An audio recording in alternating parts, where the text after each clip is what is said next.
தேவச்சனமே, ஒருவேளை கண்ணீரோடு கூட கவலையோடு கூட போராட்டத்தின் மத்தியில் வியாதியில் நான் என்ன செய்வேன் ஆண்டவரே, எனக்கு உதவி செய்ய யாரும் இல்லை, என் தனிமையாக இருக்கிறேனே, என் பலவீனங்கள் போராட்டங்கள் கண்ணீர் மத்தியில் நின்று கொண்டு இருக்கிறேன்னு சொல்லி கலங்கி இருக்கிறாங்களா?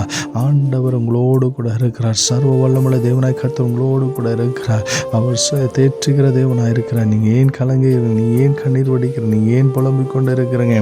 ஆண்டவர் உங்களோடு கூட இருக்கிறார். அருமையான தாயே, தகப்பனே, சகோதரனே, சகோதரியே, தம்பி, தங்கச்சி, ஆண்டவர் உங்களோடு கூட இருக்கிறார். இந்த மாதத்தில் ஆண்டவர் நமக்கு வாக்குத்தத்தம் பண்ணுகிறார். நீ ஆசீர்வதிக்கப்பட்டவன், நீ ஆசீர்வதிக்கப்பட்டவள், நீ பெரிய காரியங்களை செய்வாய், நீ பெரிய காரியங்களை செய்வாய், மென்மேலும் பலப்படுவாய், மென்மேலும் பலப்படுவாய். இந்த வாக்குத்தத்தம் நமக்கு இருக்கிறது. இந்த மாதத்தில் ஆண்டவர் உங்களை ஆசீர்வதிப்பா, ஆண்டவர் உங்களோடு கூட இருக்கிறதை காண்பிப்பா.